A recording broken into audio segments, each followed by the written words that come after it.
everybody. Hey everybody, we want to welcome you tonight. We have a great turnout, and I think I'll be admitting a lot more people because we have over 300 people registered for tonight's webinar. So I want to thank you all for being here. I'm going to ask that you type any questions you have in the chat, and if our moderator misses them, I'll prompt her with them then when I can jump in. But we're just so glad you're here. Many of you came after a busy day of camp, so we're glad to see you and excited to hear from our friends who are experts, who've become experts, whether it was before or now due to this. They truly have some great ideas for us, and we're really excited to share those with you tonight. So without any further ado, let me introduce first of all, I'm Allison Gadik. I'm the CADA president. I forgot to say that at the beginning. I always forget.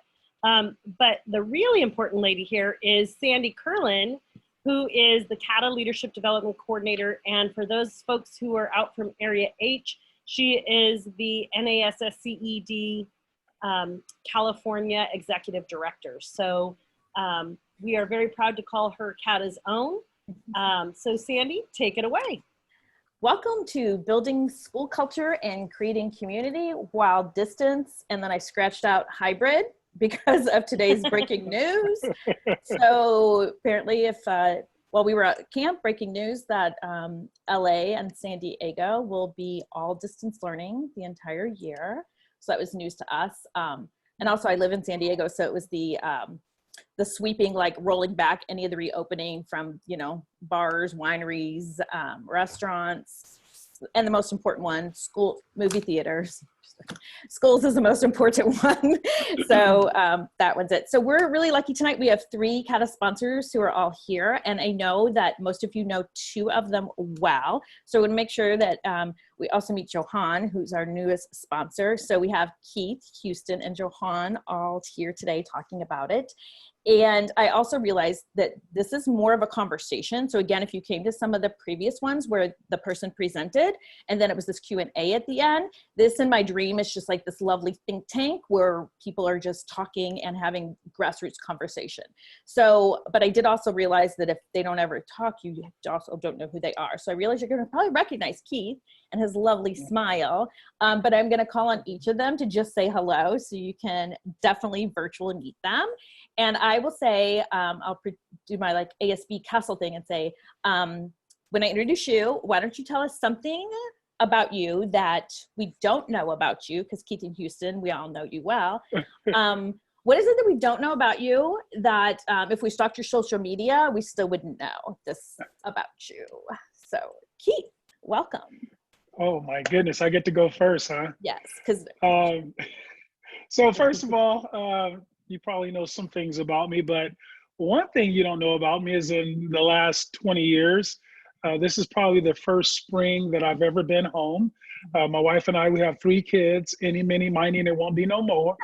And we are home and they're not used to it, and I'm not used to being home. And I think sometimes when you see us speaking on stage, you think, they got their act together, their life is great, but come to find out, I'm struggling with my 50-year-old. I'm struggling with my 70-year-old, and the only one that still listens to me is my 12-year-old. So if you knew what I go through every day, you know that I'm constantly learning, and I'm learning most from my family. So that's who I am. Oh, thanks, Keith, for sharing that with us. Super exciting. And then there's Houston over there, who again, many of you know well from CharacterStrong. So Houston, something we don't know and something we do know. I'm at the Darby Public Library in Montana, and literally this deer just walked. He's like in my office. I'm not in an office, but I'm in a library. This deer just walked like 10 feet in front of me. So that's something you didn't know was happening, is my guess. I've spent the past couple of weeks here in Montana, and something that you probably don't know about me is after my freshman year of college, I was in a really bad sci-fi movie called Quantum Apocalypse, and I played the head of security, which I get typecast as often, and you can still probably find it if you dig deep in the records. It's terrible. Don't watch it. Yeah, it's good to be here. Good to see some familiar faces. Thanks, Houston. And we're really excited to have our newest sponsor here with us. So he spoke at Castle, well, 2 years ago when we were actually on stage, but at Castle last year virtually also. So big warm welcome to Johan Khalilian. Johan, what do you got? So I'm the guy that nobody knows. It's good to be here as the guy that nobody knows. And we discovered, actually, we gave each other nicknames. So Houston's Batman, Keith is Robin, and I'm Alfred. So, which kind of fits the fact that you guys don't really know me that well. Actually, so something interesting that you guys wouldn't know as well, I was on the first episode of Jane the Virgin, which was a TV show that aired for many years. And I actually dated the girl who played Jane the Virgin. Her name is Gina Rodriguez. We dated on and off for 4 years. Some other cool things to know about me. Well, actually, I met a girl in the midst of COVID, and we just started dating, like official dating. Like she became my girlfriend 2 weeks ago. Ooh. But we've been getting to know each other for 6 weeks. So love is possible in the world of COVID. Don't doubt it. So that's been pretty amazing as well. And I'm also heading to Chicago next week. I've been doing a camp over there in Chicago for 13 years. This is going to be my 13th year. And this is the first year that they've actually pushed things back.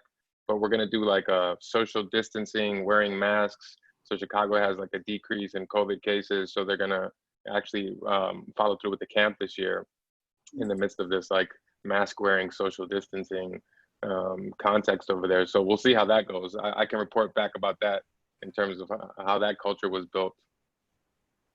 Great. Well, thanks for all that information. yeah, I just downloaded you guys. Yeah, this is how we get to know each other, right? I got to, fill you in on my love life. Yeah, it's very important. So for those who would like to ask a question, if you want to put it in the chat, we're going to start off with some questions that were submitted previously.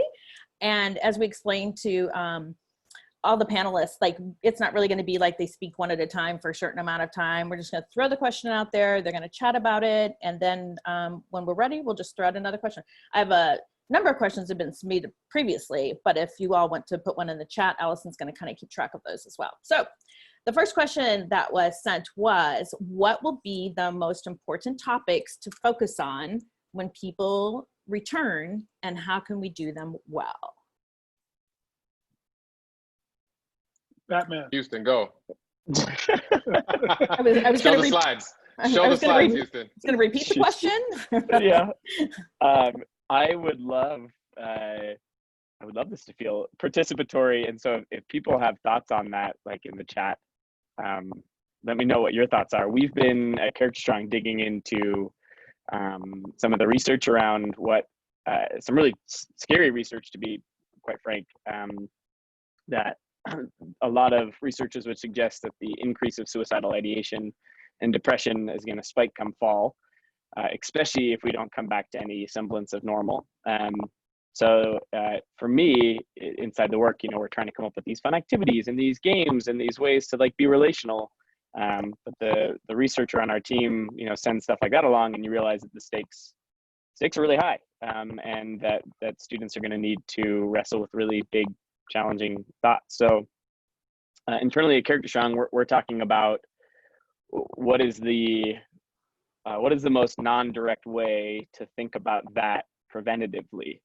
And all the research would say that suicide's #1 preventer is social connectedness. So what does that mean when you're in a virtual world? Like, how do you do that really well? How do you do that thoughtfully? Well, one of the things that we've been trying to build inside of our lessons is a sense of autonomy. I think that's like one of the big things that I've been thinking about a lot when it comes to virtual learning. Like, how do you make that experience feel non-linear, like what happens in the classroom, right? Sort of that organic, like conversational discussion. So much of leadership is experiential learning or activity-based learning. Like, how do you incorporate that well? So I will share my screen, Sandy. I want to show you. You've got Houston. So these are some of the slides that we're building I think she's the internally. new CADA president, I thought, but maybe not. Maybe she's just doing that. these are some of the slides that we've been building internally for some of our lessons. Thinking about like, what would it look like to create a sense of like choose your own adventure for kids, so that students could self-select into the sort of activities that they want to do. And then how do you make it feel organic so you can bounce back and forth between different versions of the same activity? So here's an activity, for example, like if you were to be in person. Someone have muting powers? Yeah, I was just, anyone mute? There's room for activities in there. Well, you can't pack it in too much like that, This is because then it won't actually wash. But you put in the tool, yeah. It's a good thing I you have got it. slides, Houston, so we can just read them at this point. So This is part of the adversity we got to learn to get through. Yeah. this is exactly it. Yeah, there's so many. We've led so many trainings, and people do ridiculous things when they don't think they're on camera. It's the best. So the nature of these is like, the idea would be, how do you make them so easy to use that you can like toggle between a virtual environment or an in-person environment. So I think that's like a key ingredient for educators to think through. But these are some of my favorite new thoughts. Would be like, get to know you, fill in the blanks. This is one of my favorite new little creations. So students self-select again into, okay, which icon do you want to share about? Johan, how about you? Yeah.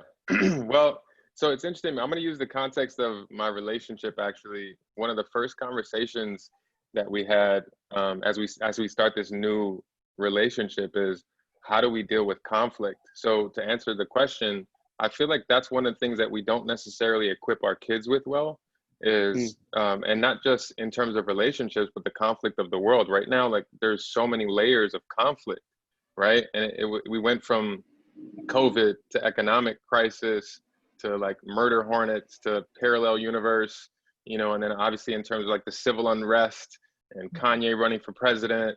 And there's just so many things that people are trying to figure out, like, how do we truly, especially as young people, interact with the conflict of our world? And I think that most of us don't know how to do that in a healthy way. I mean, that shows up for some of us in terms of personal relationships, let alone how do we do that with a culture? So in terms of, shaping a culture at school, it's like, what would that look like if we started to have a school-wide conflict conversation and really equip our kids in a really potent and powerful way to say, I would say first and foremost, as I engage this relationship with my girlfriend now, one of the first things that I told her, I was like, I always want us to fight against the problem and never fight against each other. And Keith, you're married, right? Yes, sir. So there's a part of me that feels like you have that same wisdom in you to know that, like, that's part of what creates a healthy household, is like, how do you interact with somebody where you know that you're never my enemy? Like, we're always going to be on the same team fighting against whatever the problem is. And I think that's such a huge gift to give our kids, and I think that would build deep, meaningful community, is if we really, really believe that we are united in this thing and we're always going to fight against whatever the problem is. I think that's a big culture creator. To add to that culture building, what I see in my kids and they're on leadership is that right now they're down. Even living with us, they're still down. And right now, they hear what we hear, and they're on that emotional roller coaster. So to create anything, to start anything, to use these leaders to start something at their schools, either you're in school or virtually, I think they need to be motivated. And I don't use that word often. I don't use it lightly, but just giving them a sense of hope. And I know it's just a feeling, but just watching my two oldest, 17 and 15, they're walking around the house like there's nothing to look forward to. When I asked my daughter, who's in ASB, what are you guys working on to build culture at your school? The first thing she says is, I haven't been contacted by my ASB advisor. And, I'm asking her to contact the advisor herself. But, I just think right now, just for the change agents, whether they're in Renaissance or ASB or some type of leadership, from advisor standpoint, that they need to be just motivated, just giving them a sense of hope. And I want to talk about something a little later on, but the first start is just let them know that, you know, we got this and we're going to be okay. And, you know, try to make it positive as possible. Yeah, on the last one, we had an administrator that was saying, like, if the first thing that you're teaching when we go back to teaching is math curriculum or science curriculum, like, you've kind of missed the point of what's been happening here. So I love that question. It's like, what are the topics we should really be discussing now? Which, as I talk to the Castle crew, it's always mental wellness is the number one concern right now for what's going on. Do you have other ideas of other topics besides mental wellness and things that, like, we should be discussing with them? Like, Johan, yours was really about communication kind of thing. Yeah. But do you guys have other topics? Well, because I even think, I mean, just the simplicity of how do you shape a culture? Because that's embedded in the topic today. And I think, I mean, many of us, like, how the heck do we shape a culture? I think most of our families, like, the culture that we came from, it just kind of happened, as opposed to how do we craft a culture? How do we really pinpoint values that are important and invite our kids into this conversation? I know I have a friend who has 7 kids, and his 7, you know, one, that's a lot of time and energy. I know Keith's already like smiling, like, how in the world did that happen, right? Like, he's very busy. He's a very busy man. And what's cool about, I mean, all his kids are amazing kids. You know, the youngest is 4 years old, the oldest is 25. And what's cool about the family dynamic they have in terms of, like, the culture shaping is they all have a seat at the table, literally. Like, their voice matters. They all get to shape and talk about what they want to experience at home. And, you know, even for the 25-year-old right now, where they're just like, you need to go on and, like, get your own house and get your own apartment. But the family dynamic and the culture that they created is so potent that they all want to stick around as much as possible. And so I think on a simple level, it's helping kids even start to talk about, like, what school could we create where you don't want to leave? Because I think when, at least for myself, and I know that so many kids that we work with, they see school as a chore. Right? It's like, I didn't want to be there for a lot of reasons. I know a lot of kids that I talk to don't want to be there. And obviously there's the great kids that do want to be there, but it's like, how do we create an environment or a culture where every single young person in school wants to be there because of the culture that has been created, you know? And I think a big part of that is connected to the other aspect of the topic, which is the power and the potency of community. And when you have people who are focused on the same target, it's like, I think community is rooted in people being unified around a common vision or a common goal. And even if part of that is, how do we shape this culture so that everybody's affected? I think these are really crucial topics, just to use them straight from, you know, our title here and say, let's talk about culture shaping. Let's talk about community building. What does it mean for you guys? I think that's part of the issue that I see. Even with my daughter who's in ASB, they don't have anything to do. And right now, you know, being in quarantine, we don't have anything to do. And we're tired of being around each other. And so these leaders are sitting around with nothing to do. I think if they even was brainstorming on how do we build a culture at our school where nobody wants to leave? What is our first month going to be like? Giving them an opportunity via Zoom or whatever the platform is to start having a conversation. We're going back to mental health when Sandy was talking about mental health. Just hearing their peers and seeing their peers and giving them something to do, which hopefully will turn into giving them purpose. Because right now, I think that even when we look at our student leaders, that they've lost their identity. A lot of these kids are athletes. They're losing that. They're losing what's normal. And I think if we give them a chance to right now have an opportunity to say, hey, how do we make it better? Let's brainstorm. Like Sandy was saying, they always talk about mental health. Like, hey, let's talk about some other things. What else can we do to make this better? I think a big part of being a leader is being able to go with change. And all this change is happening, but how do we embrace it? How do the young leaders embrace it? But let them come up with how do they embrace it? And us as advisors, we lead them at that. But I think they need to be talking tomorrow. I think right now we don't need to wait until we figure out what's going on, but just giving them a chance to go, what can we do with this change? I feel Yeah, like and I would say oh, go ahead. No, you go ahead. Well, I was gonna say I think there's so many needs right now that need to be met. So if anybody's saying like, I don't have anything to do, I'm like, well, I don't think we have our hand on the pulse of like, what if we figured out all the needs that need to be met, whether it be there are kids at schools that are not going to have meals, to like who needs tutors, to who is struggling from mental illness. I mean, even if we said from a school-wide level, let's create a list of needs, and then as a community we get together to actually serve the needs at our school. Because of the adversity that we're experiencing right now, which I think is unprecedented for all of us to be like, now is an opportunity. And I think America is really good at this. When adversity strikes, we seem to show up at a higher level. And I think, to me, this takes education to the next level too. Is now we're not just going to learn from textbooks, we're going to learn from the context of life. So what can we learn about what it means to be human right now?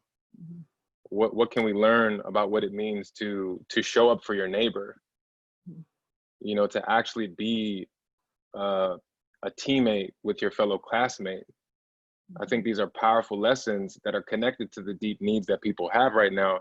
And if we I think it'll be a big miss if we're not in tune on a cultural level with all the needs of the kids at the schools right now. I know, I think for a lot of ASB advisors, we're like, how do we put on rallies now? And how do we put on homecoming? And it's so interesting to think, like I love that beginning part of like, gather your group together. Like, who's the demographics of our school? Who are we serving?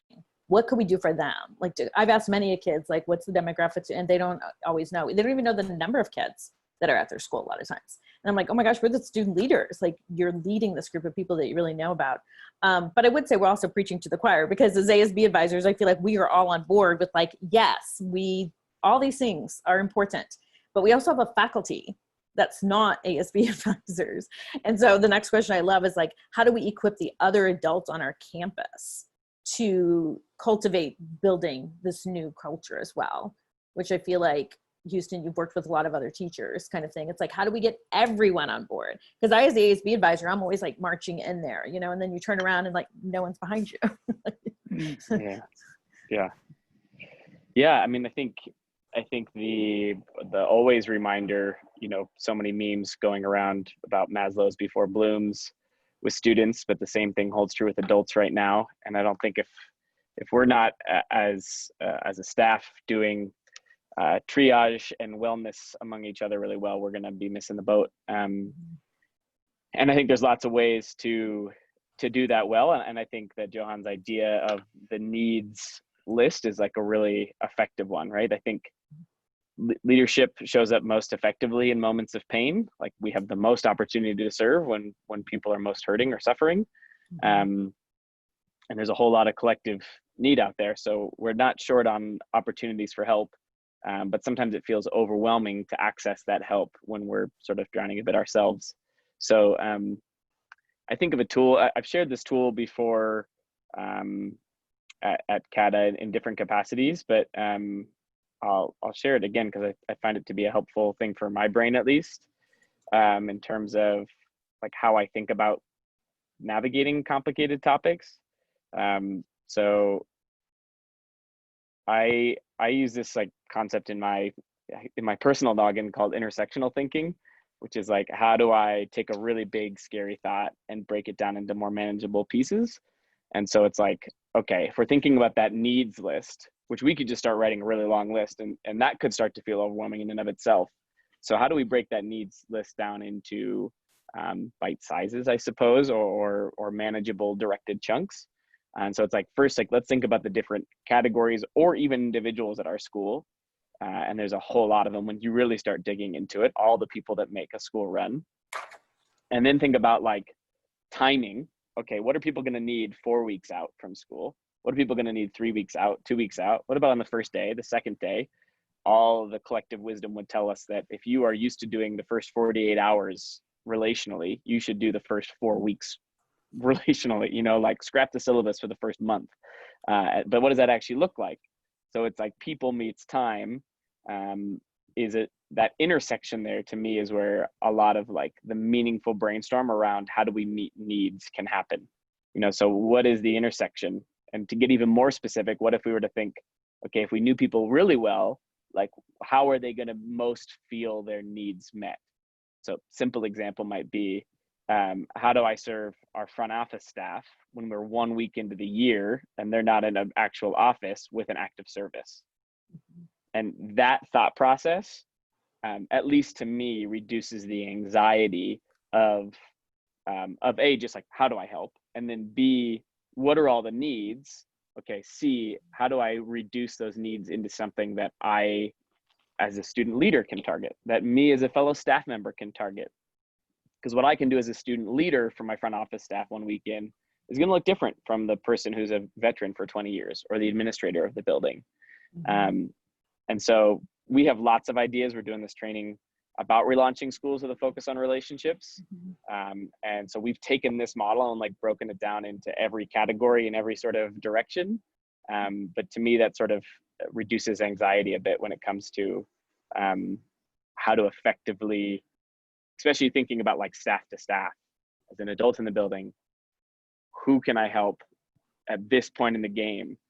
And I think the permission for myself is I don't have to do it for all staff members every day, all the time to meet all their needs. But if I can meet one need today, then I've done a good thing.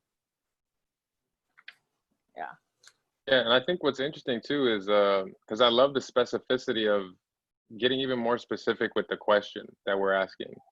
And I think that's another valuable tool is, I think so often we default to wanting answers instead of like really equipping people to asking powerful questions.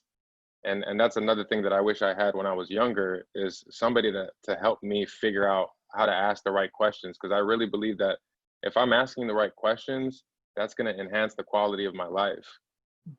And I felt like I didn't learn that skill until later on in life. So what if that's another thing, like with that specificity, right, where you're talking about who the person is, what time frame do I have? Like, even I love the idea of fitting in the love language element there. The more specific we get with the question, I think the more powerful the result will be. But when we stay vague with it, I think that's when the overwhelming feeling that Houston mentioned comes up, is because like it's so big and it's so daunting, which I think part of the conversation, right, was like, what do we do? What do we do? Like that, even what do we do is such a big question, right? But the more we get specific with, okay, what do I do tomorrow at 11 a.m.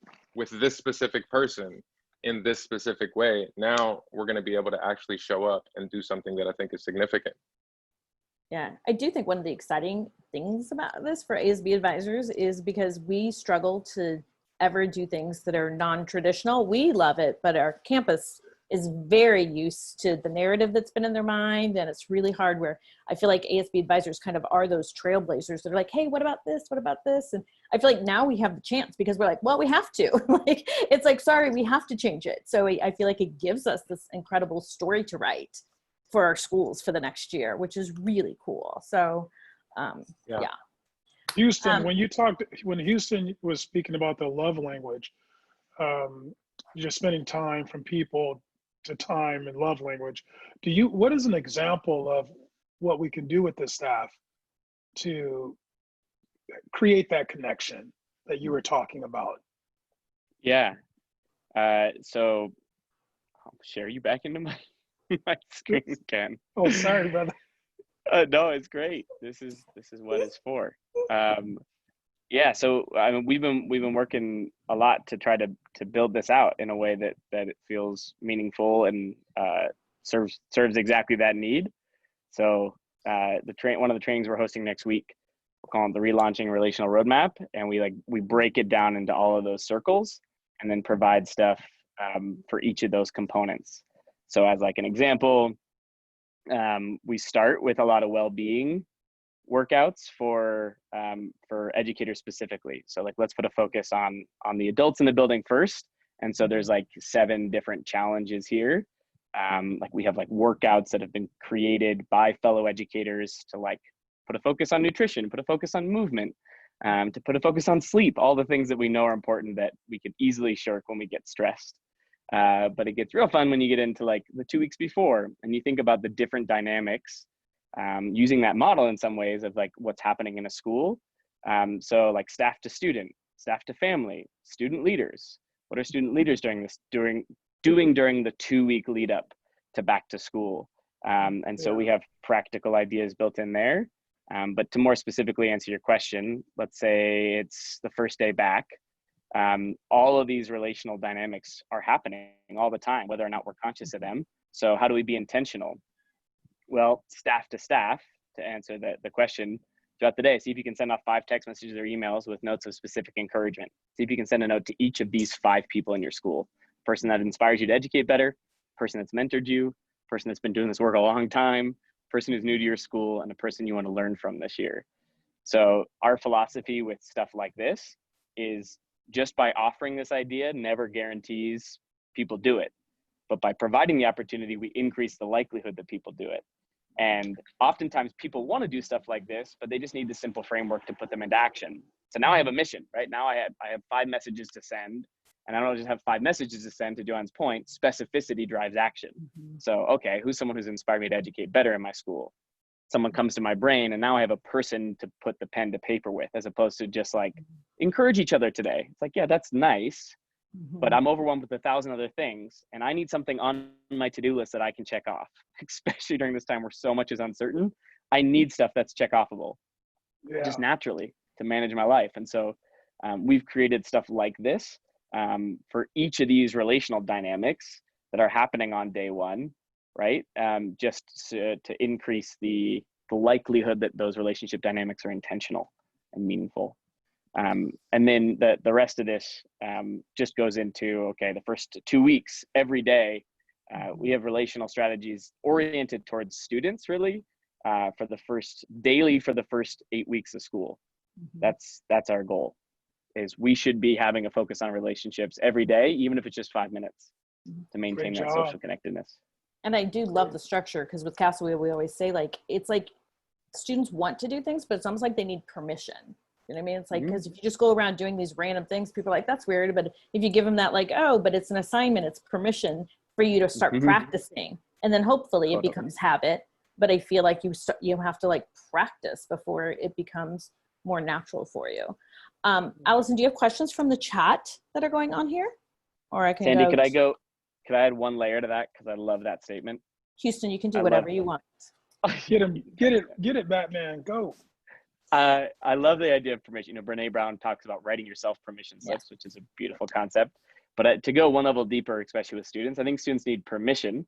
I think they need frameworks, like they need ways to think of their own ideas. So after we've given them an idea and permission, then they need frameworks to come up with their own, right? They need autonomy over it, but then they also need accountability. And that's the role that I think as adults, like we get to play, is that level of checking in to say, did you do this? Especially when it comes to the character component. And so I love that concept, that sometimes offering people like this gives them permission to do things that they already want to do, but just didn't feel like they had the permission to do so. It's funny because that was one of the questions from one of the students was, because we talk about that a lot in Castle too, like autonomy and like taking initiative. And their question was like, how do you think students can keep each other accountable during this virtual learning? And I was like, well, that's a really interesting question. Like, how do you, like, they want to hold each other accountable, but again, like what's that structure and framework look like? So if anybody has an answer to that, the question is, students are asking, how can they hold each other accountable during this time period? Maybe one of the advisors have that answer, because I know I work with a whole bunch of advisors out there that do a great job. Their programs are awesome because they figured out a framework to hold them accountable, because we all need that. I see Valerie has her hand up.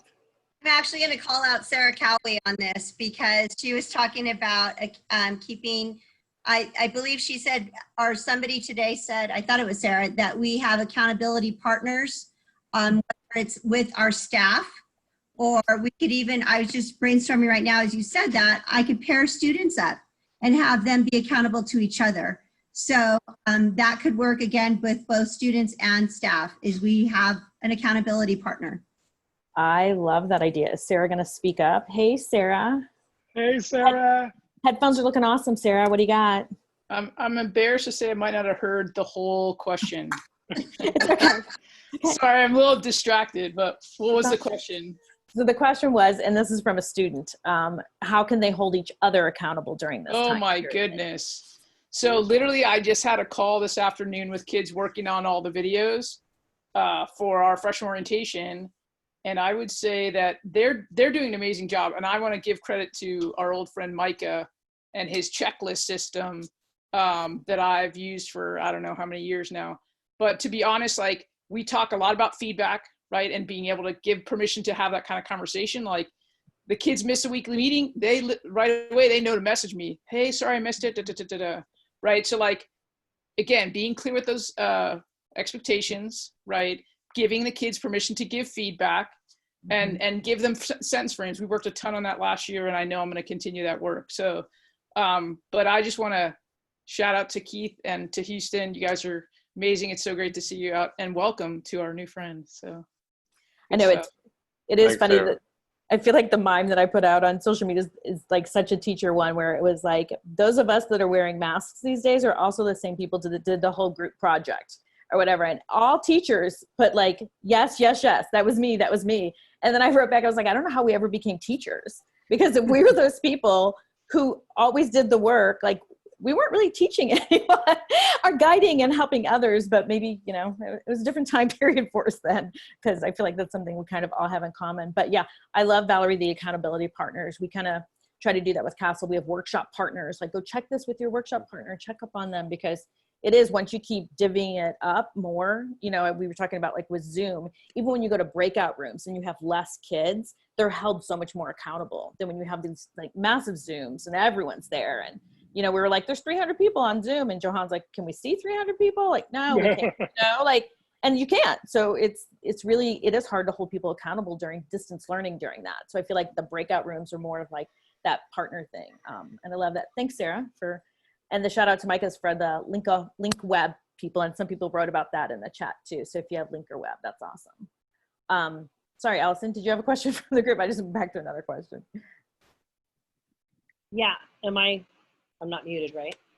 So Sandy, Yeah. Someone just asked, it's not really a question, it's kind of a question. My students have expressed concern about being in the building with a mask and feeling like they're wandering in a big building with people all around, but not able to connect with one another because they're not going to be allowed to be close to one another. I don't know how to help them with that fear. So who has some sage wisdom on that one? Which is really just Sounds like living in, it sounds like living in New York. I think that's an interesting one, because I feel like there's an opportunity there to be more intentional. Because I would say even when we don't have masks, there's a lot of kids that feel alone or disconnected, and it's an opportunity, right, for people to stay in cliques. And now, actually, so for me, I would ask another question: is like, well, how do we actually use this opportunity to become more intentional than ever in our schools? And I think this is where it would connect back to what Houston is creating, is to come up with specific ways to stay connected, stay involved. You know, we talk about accountability, we talk about all these things that are important, but I think the more we can help kids see that a lot of the most beautiful things of life don't happen accidentally. They actually happen with big intention behind them. And now what a wonderful opportunity it is to say, well, here's this great obstacle in front of us. Now we have masks on.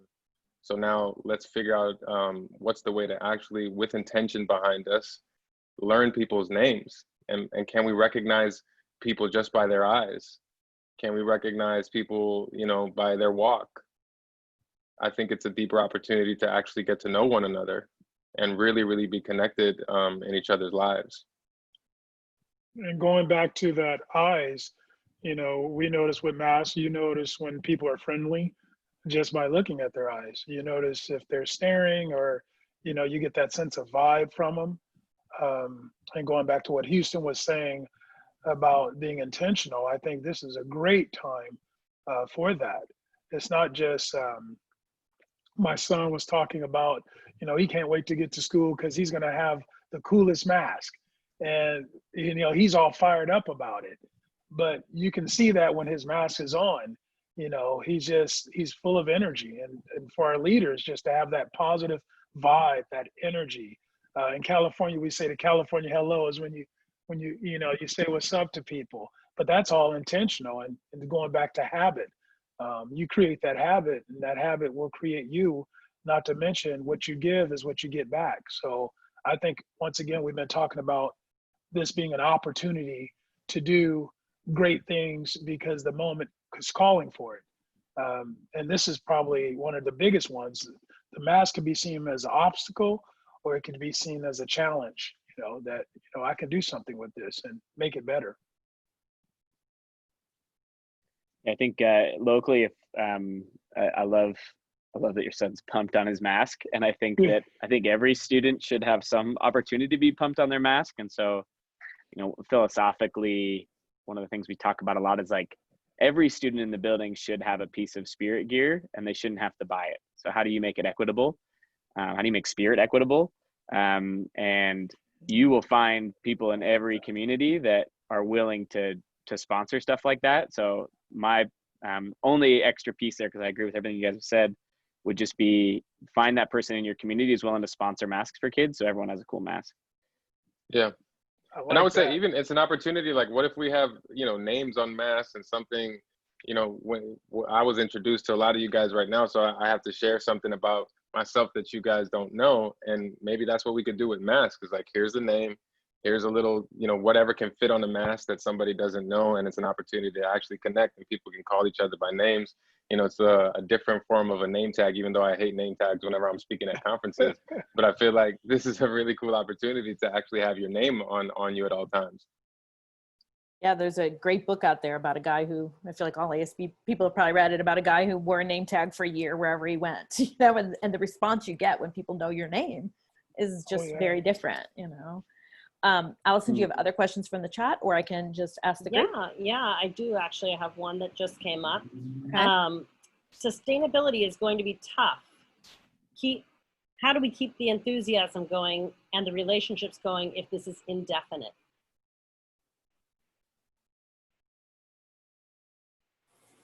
Well, one of my favorite premises is the law of the lid. It's a John Maxwell concept. And the summary of it is, never expect people to bring more than you're willing to bring to the room. So from a sustainability standpoint for our students, that's long been the gift of a student leadership program, is like, we get to decide how much enthusiasm we show up with, how much purpose we show up with, how much vulnerability we show up with. And if we as leaders in the building show up at an 8, people won't rise above a 7, right? That's the whole premise.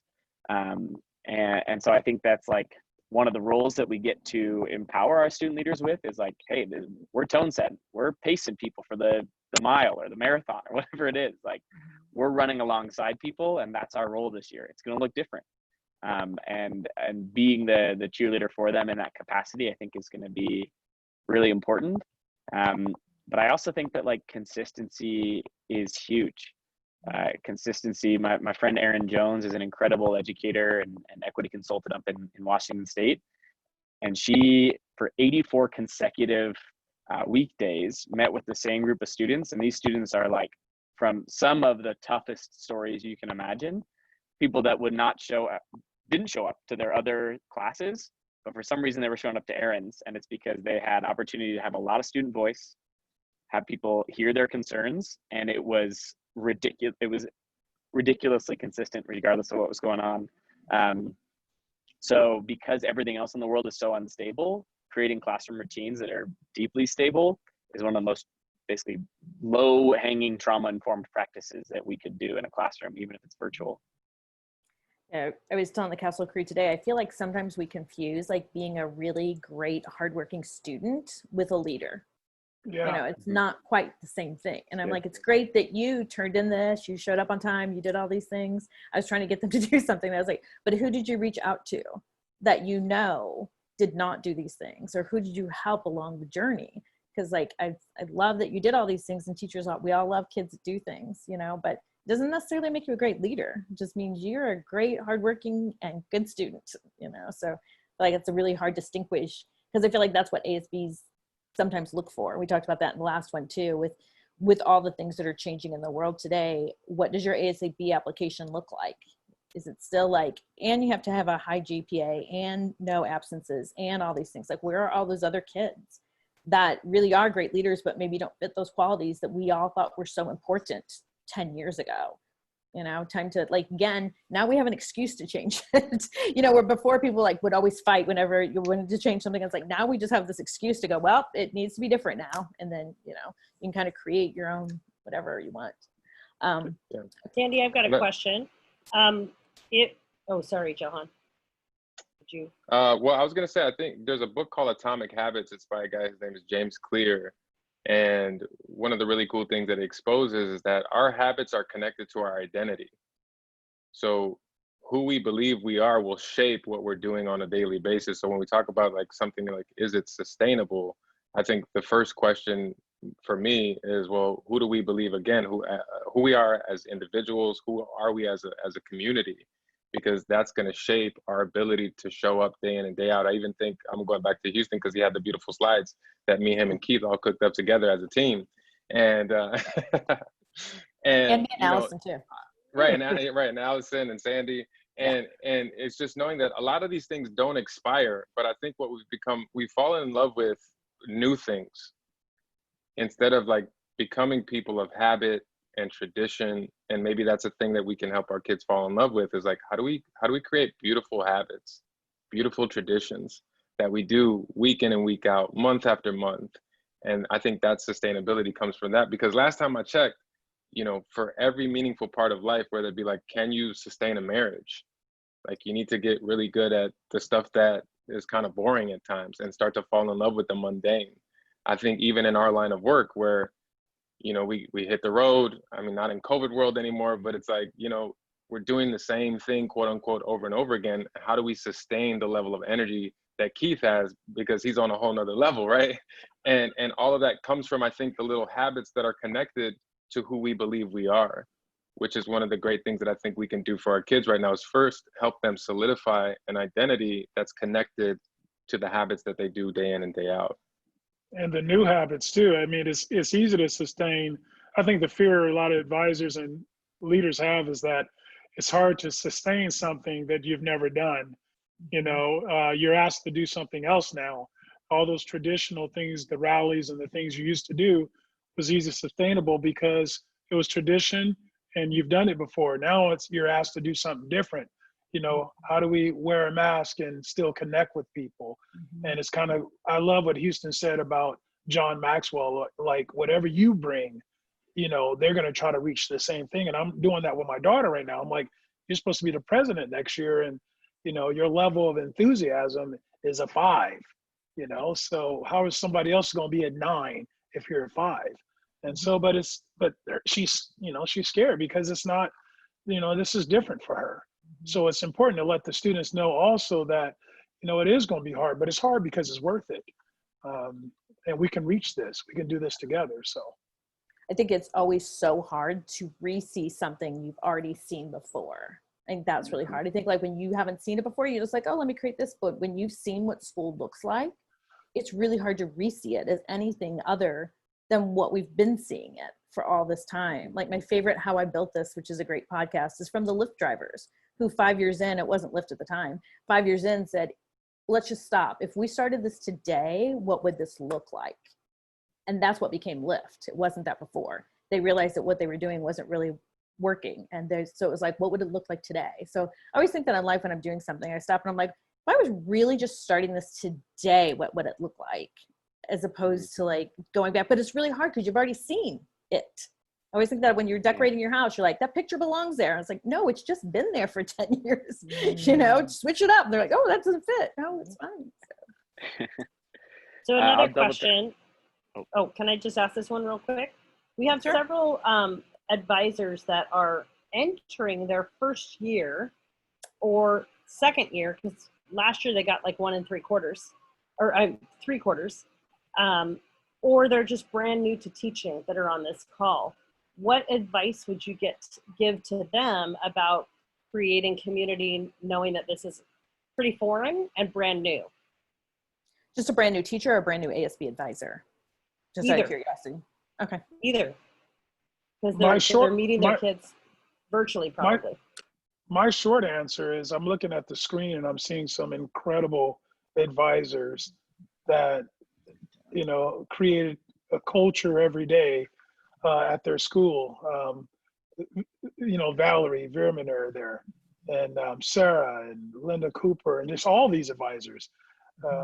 You know, you talked about accountable partners. Just having one of these people be their partners in this, or two or three of the people, kind of walk with them through this journey. It's great advice. Yeah, we started a pen pal thing with our ASB from people who were in ASB previously, and they became pen pals to people who are currently, because the people who are currently, just like your ASB students, like they haven't really seen anything. Like maybe if it's their first year in ASB, they've really never had that experience of being ASB before. And so we created pen pals with people who had been before. And it's just has worked out so well. Like they give great insight and advice. So Keith, I love yours. Yeah. Looking at all these amazing people on here who I know many of them as well. And it's like, oh my gosh, you all should reach out, Valerie, Sarah, and mentor someone that's new. Yeah, and let's be real. Nobody knows how to get through this. Like, I think that's the truth of the matter, right? Like, this is new for everyone, no matter how much time you've had in the classroom, outside the classroom. I think we should all be honest with the reality that we're all figuring it out. And I think that would take a large pressure off our shoulders, because I think that's part of what we feel many times as leaders is like, we got to have all the answers. We got to do it right off the bat, instead of being like, guess what? This is unprecedented. So we're going to figure it out. And again, I think it's an opportunity to figure it out as a community, to say like, what would happen if we actually figured this out together and we invited our students to figure it out with us, as opposed to believing like we have to have all the answers for them out the gate.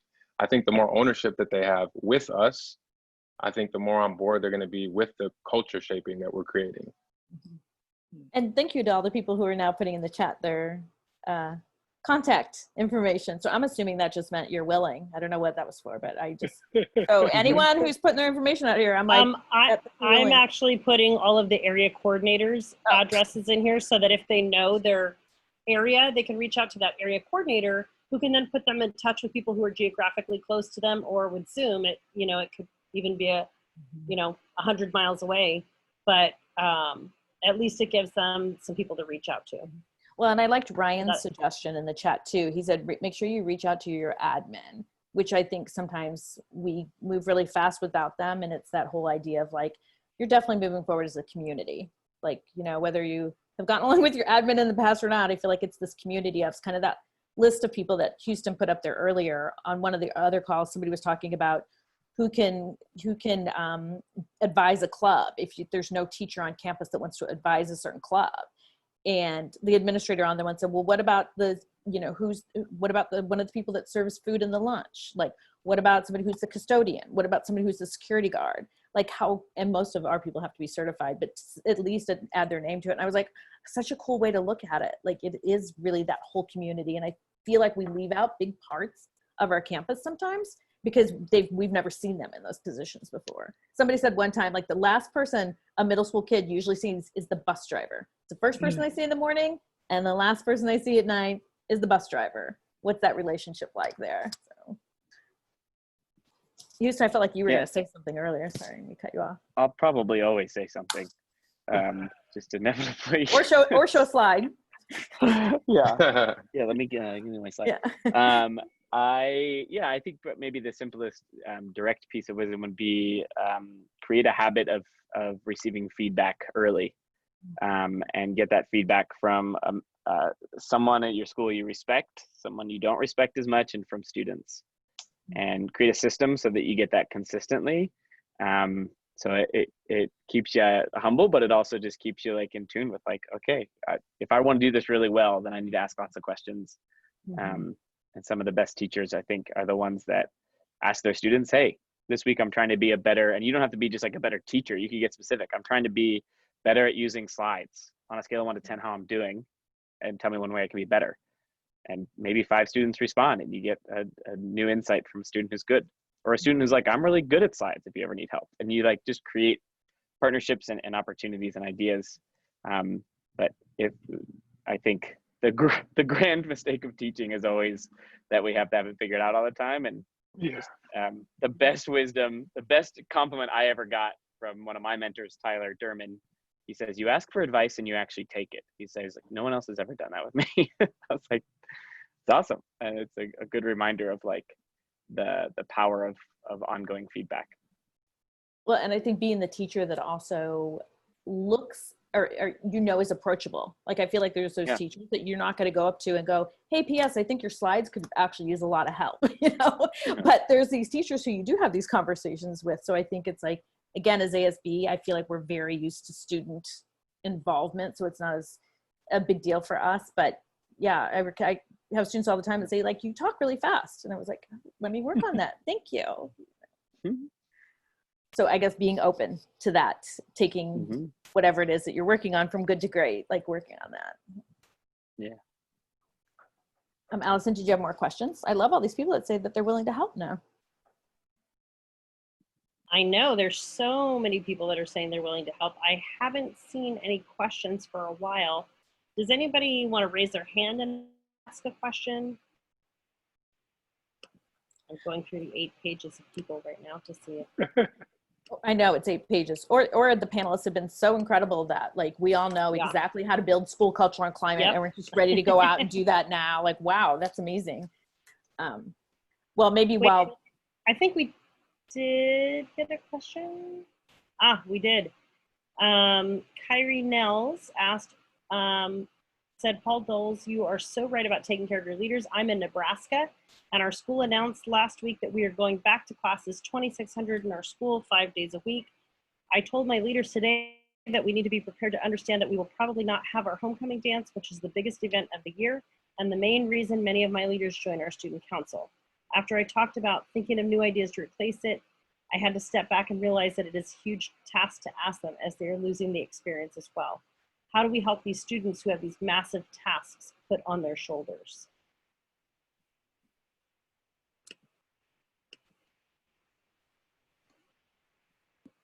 Yeah, I'm trying to figure out the question. So. Allison, I think we have them listen to Brene Brown. Yes. We have them listen to or learn about FFTs and talk about the opportunity that I come from a school that does not have football at all. We don't have a football team. And so I'm hearing from all my other activities director friends about the homecoming and the homecoming dance, which we have never had. And we have a fantastic program. So it can be done without football. But I think it's an amazing moment to be able to pivot because your football team and your football players get so much of the limelight that it's an opportunity to shift that limelight to all those other people who have never felt it or experienced it. Yeah. Melanie, you have someone asking what's an FFT? Am I allowed to say bad words? Do it. Close your eyes. It's a fucking first time. And that's what we're in right now. We're all dealing with FFTs or terrible first times if you want to do them with kids. And she teaches you to name it. As soon as you realize, like, I'm freaking out about having to build all my classes in Canvas and having to put everything online, and how do I do a virtual student union, and how do I do an ASB class and online, and I hate technology, and what's a sandbox? And I had to identify it's an FFT. I'm so good at what I do in the classroom that I'm terrified of doing it wrong online. That's what it is. And I've done firsts before. I've done my first 5K. I've done my first CrossFit class. We've done firsts. They suck. You're not good at it. It'll take a minute. It's okay. And you have to kind of normalize it. And then you have to reset the expectation. It's not going to be a dance with 500 people, and we're not going to be able to do the rally, and we're not going to be able to do, but we are going to be able to do and pivot on it. And I think we're becoming masters in the art of pivoting in all of this, but I think it is an opportunity to take that spotlight and just swing it and be able to make a ton of your kids feel the way your football players have felt for years. And I think it goes to that question of it really is going to depend on how we frame it with our kids and the words that we use and the language that we choose to use, because we're feeling it too. And in the last 2 weeks, every time I've had conversations with my kids, it's opportunities, not obstacles. It's opportunities for us to do something that's never been done before. It's a time for us to make a change on our campus that we've never had before. And it is going to be hard. And that FFT podcast that Melanie's talking about is phenomenal, and it's kid accessible, but that's really what it is. How do we portray it to our kids and not allow the difficulty that we're having with it to come out of us, because they're going to take the lead from us, and then they will then transfer that onto the rest of our campus. And what an incredible opportunity, actually, because this isn't going to last forever. So really, there's only this small generation of kids that get to lead in this manner. Like, no one else will have this opportunity again, hopefully, for a really long time. So this is almost that special time where these kids are going to be the legends. However they decide to lead is really going to be memorable during this time period. They're always going to be remembered for that. Jose, you had your hand up? Yeah. I did. I wanted to find out, I was trying to look on the chat, who was the advisor who said they have, what'd you call it? Teacher partners to account for each other. Who was that person? Because I would like to speak to them about how that was implemented at the school. Jose, you froze for a minute. Valerie. Valerie said it, but she threw Sarah as under the bus as the person that did it. So I talked to Valerie or Sarah. So I feel like I might have, I was going to say, Jose, I might have confused you. I think I have my administrator holds me accountable, and I have a co-teacher, and I have an intern. Like, I have all these other adults that I work with, but I also have my kids hold each other accountable. Okay. So I think making sure everyone's speaking the same language. If I send my kid off to see my boss, he needs to know that, like, you know, Miss Cowie said, and we're all on the same page. We all know, you know, how things get done. You're right. Then I heard a different language come out of that one. Yeah. Sorry. But we we like the solution nonetheless, which is that. Jill, I thought it was Valerie. Well, I was going to say, Jose, we have not started that yet, but it's something I would like to try with my staff. Right now, actually, my staff is meeting voluntarily. We have 2 teachers who have been talking about cultural issues that are happening, social injustice, and we are voluntarily, about 25 of us, meeting on Zoom once a week. And these 2 teachers are giving us YouTube videos, literature, and asking us questions so we can process together. And we were talking about holding each other accountable in our language and our actions in our group. But I want to see us develop that school-wide in our entire staff. Our school has, in the last 2 years, had our Renaissance and our leadership students be buddies with a staff member. And so even this distance learning, our students would email the staff to check on them. Hey, and have this relationship. And so they sent them the letters of gratitude and teacher appreciation, but it's from the students to the staff. And then what was nice when we were on campus is some of the staff started writing notes back to the students or giving them a candy or creating those relationships. And it came from the kids to the staff. And so it's something I want to continue because it was working for us. We have that too. But the reason I asked the question is because there are teachers on our campus who feel this is a great vacation that we're in. And the saddest thing is that a teacher actually said that in front of one of our librarian techs who just lost her job, all our librarian techs of the libraries. And so I don't think everybody sees what they should be seeing when it comes to everyone.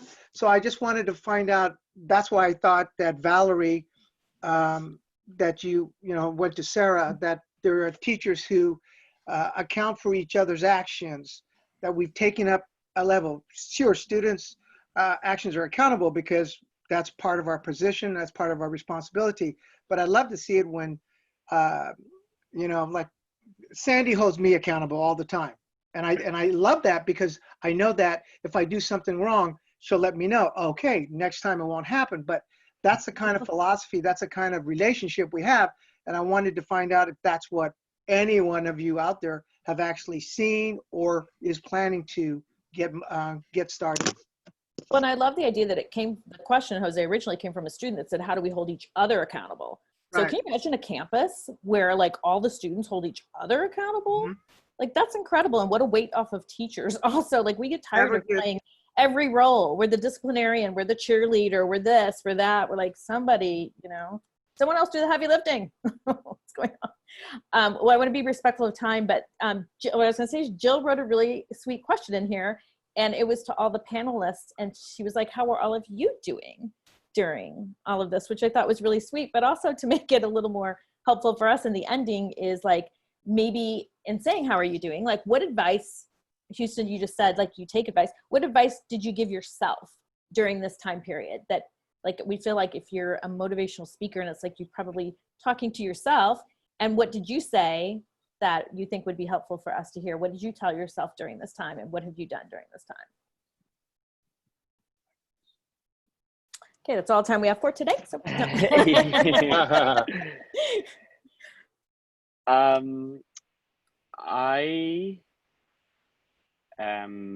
I have told myself that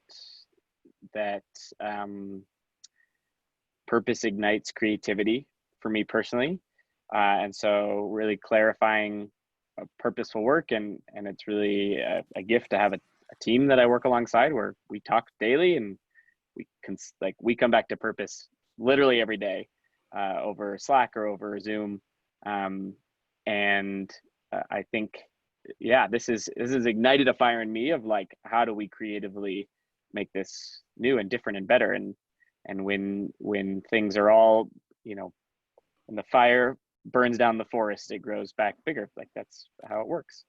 That and giving myself permission to dance, because that's my like self-expression, that's my stretching, that's my like creativity. So I do that every morning before I start as I move. And I've seen some of those moves, which PS are really good at dances. Thank you. Thanks, Houston. Keith, what's the advice you gave yourself during this whole thing, besides trying to keep your wife and children happy? Nothing's by accident. This is all for a reason. Remember that you're created for this reason. And I don't know, people need you and you need people.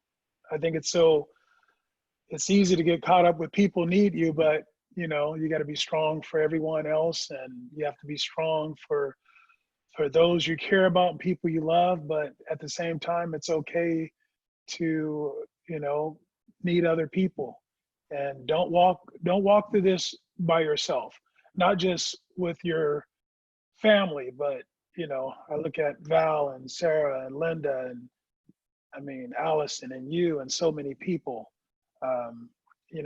We're all connected for a reason, and we're all not just on this platform, but we all been called to this line of work, servant, for a reason, and you don't have to do it by yourself. And so that's something I tell myself. I still have anxiety over it.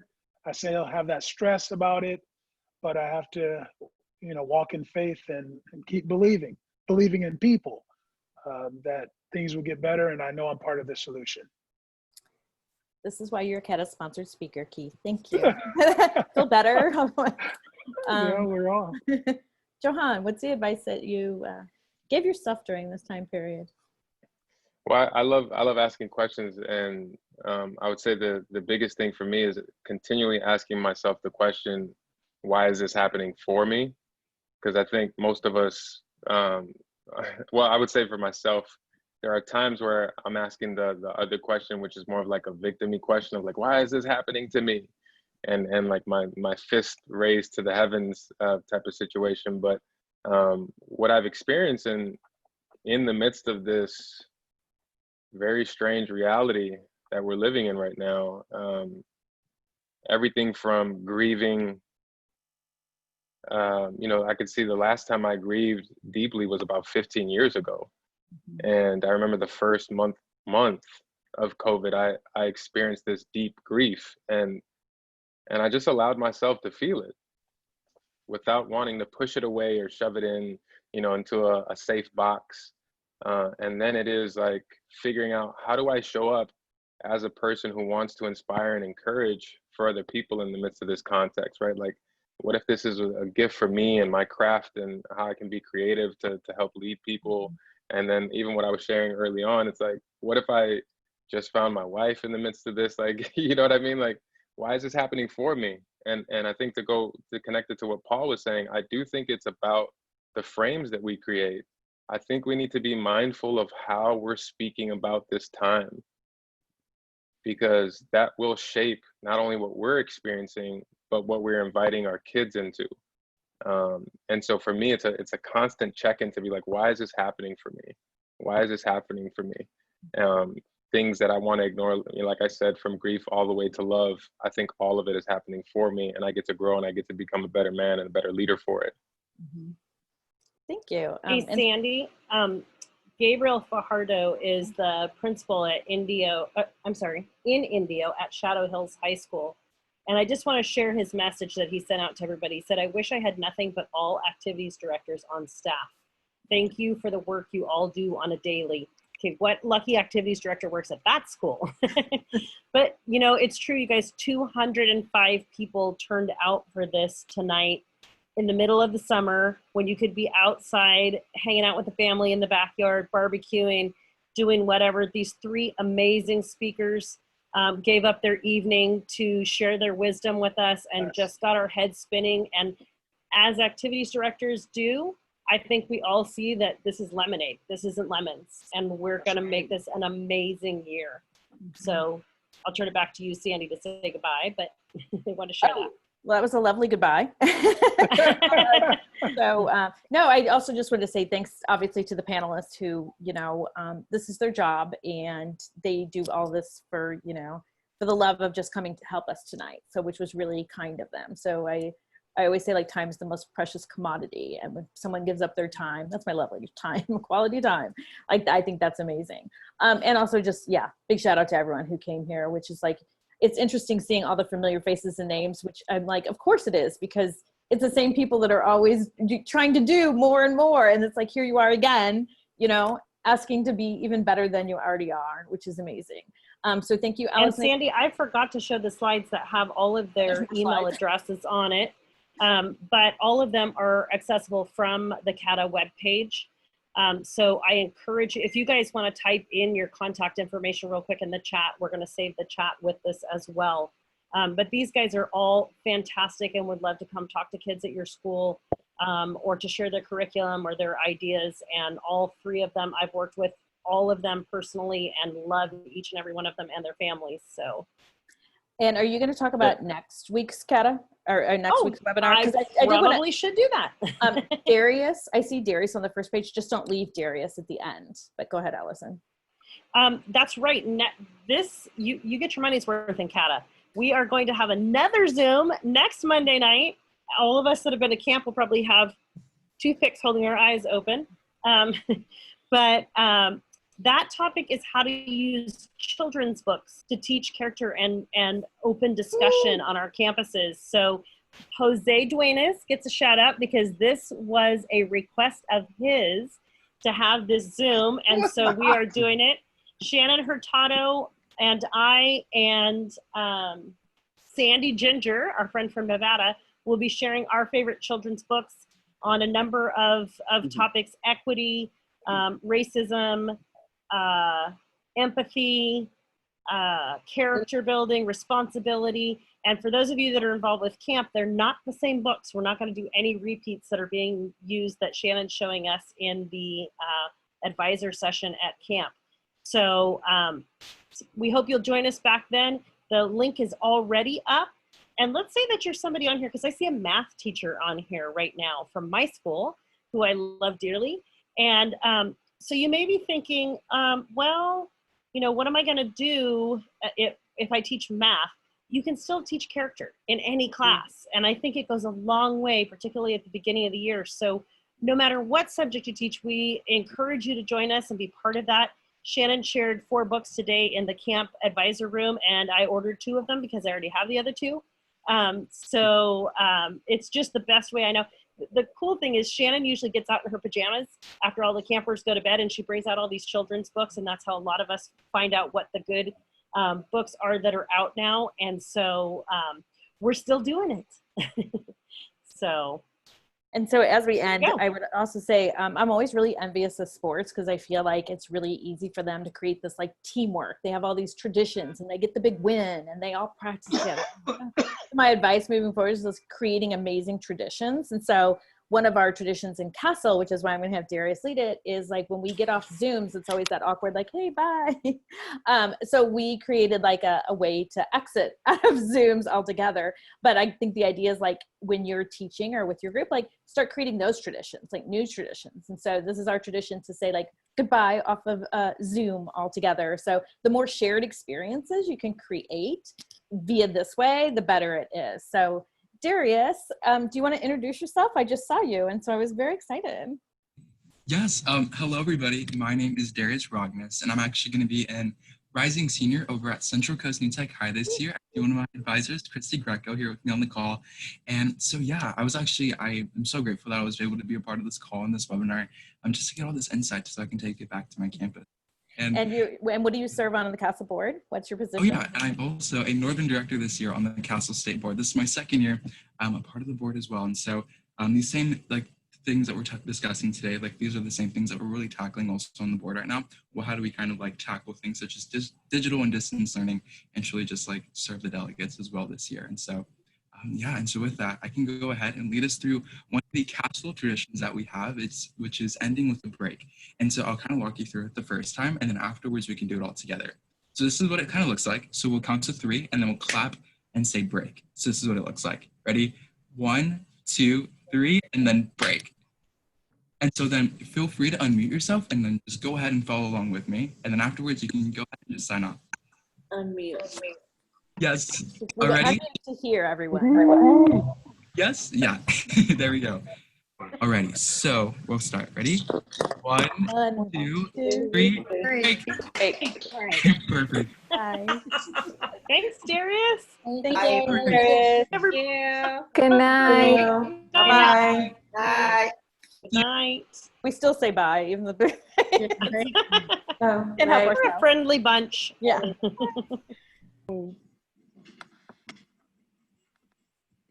Thank you. That was awesome. Yeah, I did see some people still had their hand up. We changed the Castle. Oh, did they? Well, it's just too hard to get to everyone, but we have a Castle board. Yeah. Sure, Sandy Curlin. Just kidding. I saw you. I hear Isaac. Well, Did I just funny? I didn't want to. I'm trying to make my camera here. I didn't want to end on a downer note, but sadly, we've had 2 schools in our area say that their admin and their